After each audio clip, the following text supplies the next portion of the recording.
Welcome back, everybody. I'm your host, Kelly Sparks, aka Red Dude. And yet again, my co-host. It's like I moved in over here or something. Right. Mr. Curtis Harmon, and this is his whiskey as well. He has been kind enough to share over $200 worth of whiskey with me over the last few videos. I mean, you've shared, I don't know how many hundreds or thousands with the podcast, so I mean, we're getting back slowly but surely. We're evening it out. True statement. Yeah, hey, tell us what we got here. This is Peerless, barrel proof Kentucky straight rye whiskey, aged 24 months in wood. Wood. Well, that's important, apparently. Yes. It's key for whiskey. So maybe they'll talk about it here, but if not, I know a little bit. Maybe you can fill in. It says in 1889, Henry Craver, not exactly sure how you say that, began making Peerless whiskey with a quality surpassed by none. Standard that still defines the family business. Our non-chill filtered, strictly sweet mash delivers a rich and mellow taste you'll enjoy. So, do you know what a strictly sweet mash is? I do not. So, have you heard the term sour mash? Mm-hmm. I've heard that term. It's like when the sour mash is whenever they reuse the can't think of the words. You reuse the mash. Okay. All right. Yeah. So the mash bill is whatever it is, rye, corn, barley. They use it, they boil it, whatever. The steam comes up, the condensation comes up, it hits the condenser pipe, it goes over the line arm. That's what you get for whiskey. Gotcha. A sweet mash is pretty much once used. New. It's all new. Okay. Sour mash is they take either all or part of that original mash and recycle it into the next batch. All right. So that sounds makes sense to me. Yeah. You got some. This, if I remember right, so there was a time where Peerless was like the rye whiskey. Mm-hmm. Whatever happened, they fell on hard times. They had to shut down the thing. More likely prohibition. Could have been. Yeah. And then, like, his great-great-grandson somehow or another became a person of prominence and went back and, like, refiled the original mash papers or something, got the original license back and started and went back to their traditional way of making it. So this is their first expression that they've ever put out. Well, not ever, but since the new distillery started, right? Since the reopening. So that's why I said Homeboy had to have some money, because he went in and put 24 months and sat on this shit. Didn't sell a thing. He didn't like make gin on the side or nope. It was just straight. He made this. So whoever started this thing had some backing. Oh yeah. To be able to sit for 3 years before you put something on the shelf. Now they're making it back, because this bottle don't come cheap, folks. No, it's $100 at least. Yeah, I paid $128 for this bottle, and it's about $20 cheaper now. But they're about to release their 3-year edition. Could be out now. I think they already released the 3-year, but they also come out with a bourbon. Did they? Yeah. Okay, so now they're expanding a little bit. They're getting out there, stretching the legs. So I've always wondered about this one, but I've always been leery about the 2 years and months, especially where's this one made? In Kentucky? I believe so. It says KY on it. Yeah, Louisville, Kentucky. Louisville, Kentucky. So the 2-year age statement always kind of pushed me away from it, or the price. Because as we know from different areas, 2 years in Kentucky is not the same as 2 years in Scotland or Ireland, or even 2 years in Texas. Right. 2 years in Texas, you're going to have a whole lot of shit going on. A whole lot of... Hold on. Here we go. Here's a single malt from Balcones, and it is, I want to say it's like 18 months. Yeah, look at that color difference. Yeah, so the color difference between the two, if y'all can see them, roughly the same age statement. And that one got way into the wood. And it got hot way into the wood. So Waco, Texas, pretty hot down there, especially whenever the government comes in and starts burning down buildings and shit. Yeah, it gets really hot when that happens. Let's not forget about that. So this comes in at 107.4 proof, 53.7 ABV, and I guess this is, I don't know what this number, maybe it matters to some of the more nerdy people. R150416204. Could be the barrel number. Barrel number, something. I'm not exactly sure. Although this doesn't say single barrel, so it's True. it's blended. It says barrel proof, no water added, and it smells like it. Could be the date. I don't know. Who knows? It could be something like, hey, let's just put this really long 9-digit code on this thing, and let people wonder about it, and never put any information out about it. Here's the thing: it's a high proof whiskey, and I get like this mintiness. it's a rye, so it's gonna be spicy on the nose. I get like, trying to get past the alcohol right now. it's not wintergreen, but like it's. I get a mint. There is a weird, some type of mint, like spearmint almost. almost.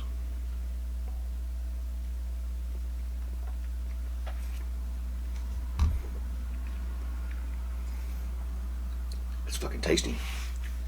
And it's like minty hayfields. Yep. Double your pleasure, double your fun. Yeah, right. That's what that sounds like. That is. Or smells like, Yeah. tastes like. Was that spearmint? What was that? Juicy fruit? No, double your What- pleasure, double. Had the What gum twins was? back Yeah, in the what day. gum was that? Double mint. Double mint. That's Yeah. right. It's double mint whiskey. That's it. Right off the bat, anyways. I mean, there's a little earth going on. There's some of the your standard rye notes are hitting. There's the hay, Hitting the hay. hitting the hay. Yeah. I don't know, man. That mint now that I smell it, that's all I smell. Tastes like bananas. Don't say that. I hate bananas. It's like every time somebody's like, "Man, I taste this," like that's all you get. And what's funny is, I was drinking I still like Wild Turkey 101. I drink it a lot. Yeah.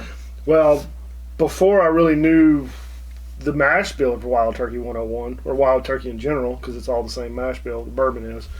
I didn't realize it was a higher rye because it says high rye on the side of the bottle, up by the label or the cork. I didn't realize it was a high rye bourbon, and I never got the rye flavor from it. Okay. And then one day I was looking at the bottle and I just kind of turned it to read it as I was sipping on a glass, and it said high rye, and I was like, oh, high rye. And as soon as that next taste, I was like, oh fuck, there's There the it is. rye. There's all of it. I found it. Yep. Yeah.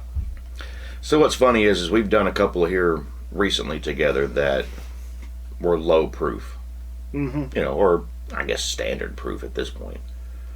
And it's something that I pay attention. So we're talking about this. We'll get nerdy for a minute for y'all that are like super nerds and really diving into this stuff. Saw a video the other day that explained the legs, right? The run, the tiers, whatever you want to call it. Yeah. The legs on the glass, and what makes it happen. It's this thing called the Marangolus effect. Basically, it's surface tension and the evaporative alcohol is leaving quicker than water. It's this whole thing, right? Mm-hmm. But what it screams, because we've talked about it before, where some people are like, well, that's going to be sweet because it's got long legs. Yeah. It's not necessarily going to be sweet. It's the alcohol content that makes the difference in these. Because the higher the alcohol content, the longer your legs are going to run. The longer your tears are going to weep and refill. Because as the alcohol goes back up to the top, it kind of refills it, because you get these, the longer your legs run, the higher the alcohol is in your in your drink. I would have to do a test on that because That's what's funny. You don't have to. There's already I know, but studies. like Lefroy, Lefroy is non-chill filtered. This regular Lefroy 10-year-old, and it's 86 proof. Okay.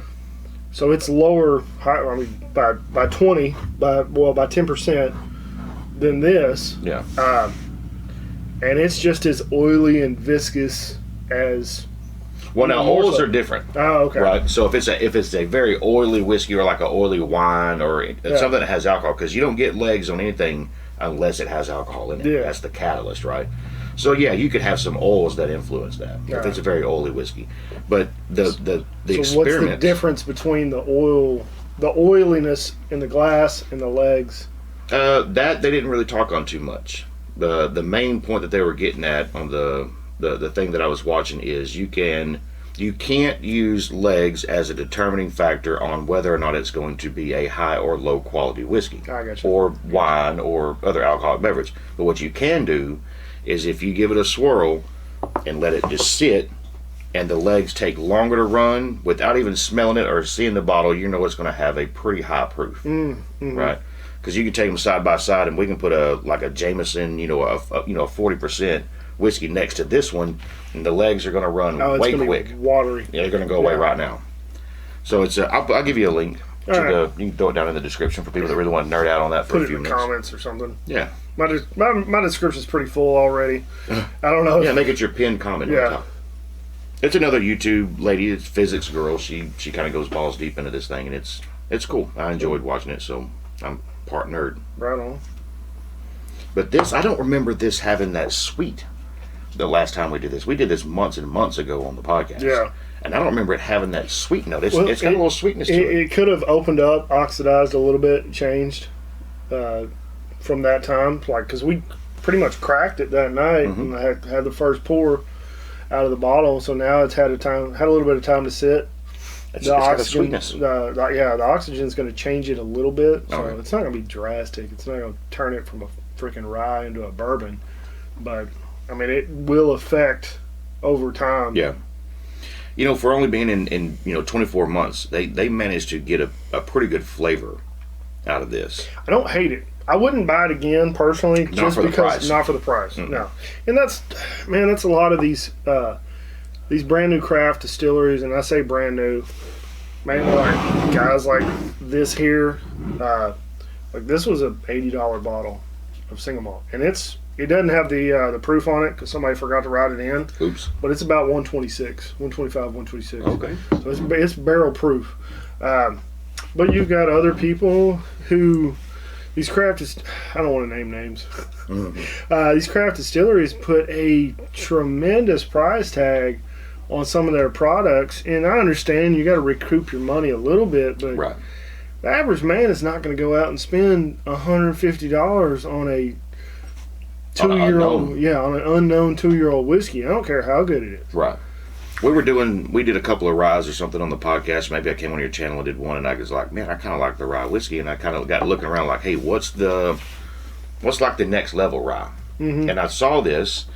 It was getting a lot of love from a lot of people, and I don't know how much that has to do with, their marketing or their just, hey, here's a bottle, make it sound good. I don't know what that was, but I got intrigued. Yeah. So I went looking for it, and it was almost $130, and I was like, I put it off for a while. What kind of leaf is that? Is that a mint leaf? Shit, Is that like spearmint? Could be. I'm not exactly sure. I am not a what's the word for herbologist? Something arborist? No. That's a tree person.